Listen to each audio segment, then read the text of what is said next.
ಮೈಸೂರಿನಲ್ಲಿ ಇವತ್ತು ತಾಯಿ ಚಾಮುಂಡೇಶ್ವರಿಗೆ ಪೂಜೆಯನ್ನು ಸಲ್ಲಿಸಿ ಮಧ್ಯಾಹ್ನ 3 ಗಂಟೆ ನಂತರದಲ್ಲಿ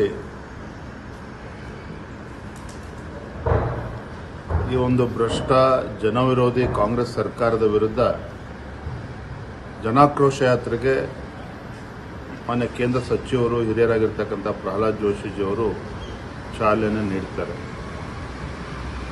ಪಕ್ಷದ ನಮ್ಮೆಲ್ಲ ಹಿರಿಯ ಮುಖಂಡರು ಎಲ್ಲರೂ ಕೂಡ ಈ ಕಾರ್ಯಕ್ರಮದಲ್ಲಿ ಜನಾಕ್ರೋಶ ಯಾತ್ರೆಯಲ್ಲಿ ಭಾಗವಹಿಸ್ತಾರೆ. ಇವತ್ತಿನಿಂದ ಪ್ರಾರಂಭ ಆಗ್ತಕ್ಕಂಥ ನಮ್ಮ ಜನಾಕ್ರೋಶ ಯಾತ್ರೆ 4 ಹಂತಗಳಲ್ಲಿ ಈಗಾಗಲೇ ನಿಶ್ಚಯ ಆಗಿದೆ. ಇವತ್ತು ಮೈಸೂರು, ನಾಳೆ ಬೆಳಗ್ಗೆ ಮಂಡ್ಯ, ಸಂಜೆ ಹಾಸನ, ನಾಡಿದ್ದು ಮಡಿಕೇರಿ, ಮಂಗಳೂರು, ಈ ರೀತಿ ಪ್ರತಿ ಜಿಲ್ಲಾ ಕೇಂದ್ರಗಳಿಗೆ ನಮ್ಮ ಜನಾಕ್ರೋಶ ಯಾತ್ರೆ ತಲುಪುತ್ತದೆ. ಏನು ಅಯೋಗ್ಯ ಕಾಂಗ್ರೆಸ್ ಸರ್ಕಾರ ಇದರ ಜನವಿರೋಧಿ ನೀತಿಗಳೇನಿದ್ದಾವೆ, ಬೆಲೆ ಏರಿಕೆ ಇರ್ಬೋದು, ಮುಸಲ್ಮಾನರಿಗೆ ಸರ್ಕಾರಿ ಕಾಮಗಾರಿಗಳಲ್ಲಿ 4% ರಿಸರ್ವೇಷನ್ ಕೊಟ್ಟಿರ್ತಕ್ಕಂಥದ್ದು, SCP, SP, TSP, ಅದರಲ್ಲೂ ಕೂಡ ಪರಿಶಿಷ್ಟರಿಗೆ ಯಾವ ರೀತಿ ಅನ್ಯಾಯ ಮಾಡ್ತದೆ, ದೋಖಾ ಮಾಡ್ತದೆ ಸಿದ್ದರಾಮಯ್ಯ ನೇತೃತ್ವದ ಕಾಂಗ್ರೆಸ್ ಸರ್ಕಾರ, ಇವೆಲ್ಲವನ್ನು ಕೂಡ ರಾಜ್ಯದ ಜನರ ಮುಂದೆ ನಾವು ತಿಳಿಸ್ತಕ್ಕಂಥ ಕೆಲಸವನ್ನು ನಾವು ಮಾಡ್ತೇವೆ. ಈ ಸರ್ಕಾರದ ಜನವಿರೋಧಿ ನೀತಿಗಳನ್ನು ಜನರಿಗೆ ತಿಳಿಸ್ತಕ್ಕಂಥ ಕೆಲಸವನ್ನು ನಾವು ಮಾಡ್ತೇವೆ. ಸರ್, ಮುಡಾ ಹೋರಾಟದಲ್ಲಿ ಜೆಡಿಎಸ್ ಜೊತೆಯಾಗಿತ್ತು, ಆದರೆ ಈ ಹೋರಾಟದಲ್ಲಿ ಯಾಕೆ ಇಲ್ಲ? ಜೆಡಿಎಸ್ನ ಹೊರತಾಗಿ ನೀವು ಹೋರಾಟ ಶುರು ಮಾಡ್ತಾ ಇದ್ದೀರಾ? ಈಗಾಗಲೇ ಇದ್ರ ಬಗ್ಗೆ ನಾವು ಸ್ಪಷ್ಟಪಡಿಸಿದ್ದೇವೆ. ಜೆಡಿಎಸ್ ಕಡೆಯಿಂದ ಕೂಡ ಸ್ಪಷ್ಟಪಡಿಸಿದ್ದಾರೆ. ಮನೆ ಕುಮಾರಸ್ವಾಮಿ ಅವರು ಕೂಡ ಹೇಳಿದ್ದಾರೆ.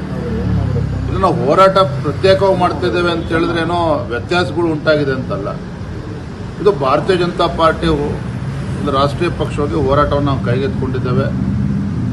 ಜನರ ಮಧ್ಯೆ ಹೋಗಬೇಕು ಅಂತೇಳಿ ಈಗಾಗಲೇ ನಿಶ್ಚಯ ಆಗಿದ್ದಂತೆ ನಾವು ಪ್ರವಾಸವನ್ನು ಶುರು ಮಾಡ್ತಾ ಇದ್ದೇವೆ. ಜೆಡಿಎಸ್ ಪಕ್ಷವು ಕೂಡ ಅವರು ಪ್ರತ್ಯೇಕವಾಗಿ ನಾವು ಹೋರಾಟ ಮಾಡ್ತೀವಿ ಅಂತ ಈಗಾಗಲೇ ಹೇಳಿದ್ದಾರೆ ಮತ್ತು ಅನೇಕ ಹೋರಾಟಗಳು ಪ್ರತ್ಯೇಕವಾಗಿ ಮಾಡಿದ್ದಾರೆ. ಸ್ವಲ್ಪ ಗೊಂದಲ ಏನಿಲ್ಲಪ್ಪ, ಸಮನ್ವಯ ಸಮಿತಿ ಬೇರೆ ಕಾರಣಕ್ಕೆ ಮಾಡಬೇಕು, ಅದನ್ನು ಮಾಡ್ತೇವೆ. ನಾನು ಕೂಡ ಅವರ ಪಕ್ಷದ ಎಲ್ಲ ಹಿರಿಯರು ಕೂಡ ನಾನು ಮಾತನಾಡ್ತೇನೆ. ಅದು ನಾವು ಹೋರಾಟ ಪ್ರತ್ಯೇಕವಾಗಿ ಮಾಡ್ತೀವಿ ಅಂತೇಳಿ ಏನೋ ಬಿಜೆಪಿ ಜೆಡಿಎಸ್ ಪಕ್ಷ ಮಧ್ಯೆ ಏನೋ ಒಡಕುಂಟಾಗ್ಬಿಟ್ಟಿದೆ. ಇದು ಯಾವುದೂ ಕೂಡ ಸತ್ಯಕ್ಕೆ ದೂರವಾಗಿರ್ತಕ್ಕಂಥದ್ದು. ಸರ್, ಇನ್ನು ವಿರೋಧ ಪಕ್ಷಗಳ ಹೋರಾಟಕ್ಕೆ ಆಡಳಿತ ಪಕ್ಷದವರು ಯಾರು ಕೂಡ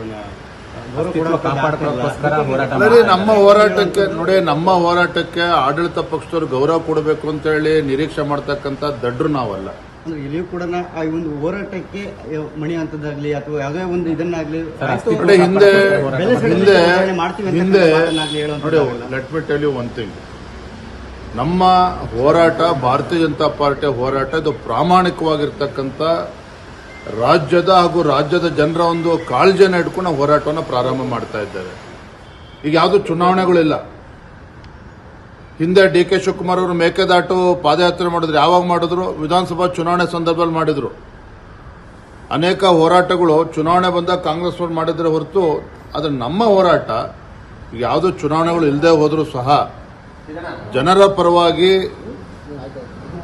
ಧ್ವನಿ ಎತ್ತಬೇಕಾಗಿರ್ತಕ್ಕಂಥದ್ದು ವಿರೋಧ ಪಕ್ಷವಾಗಿ ನಮ್ಮ ಕರ್ತವ್ಯ ಇದೆ. ಒಂದು ಕಡೆ ಬೆಲೆ ಏರಿಕೆ, ಮತ್ತೊಂದು ಕಡೆ ಆಡಳಿತ ಪಕ್ಷದ ಅಟ್ಟಹಾಸ, ಹಿಂದೂಗಳಿಗೆ ಅಪಮಾನ ಮಾಡ್ತಾ ಇರ್ತಕ್ಕಂಥದ್ದು, ಇವೆಲ್ಲವನ್ನು ಕೂಡ ಜನರ ಮುಂದೆ ನಾವು ತೆಗೆದುಕೊಂಡು ಹೋಗಬೇಕಾಗ್ತದೆ.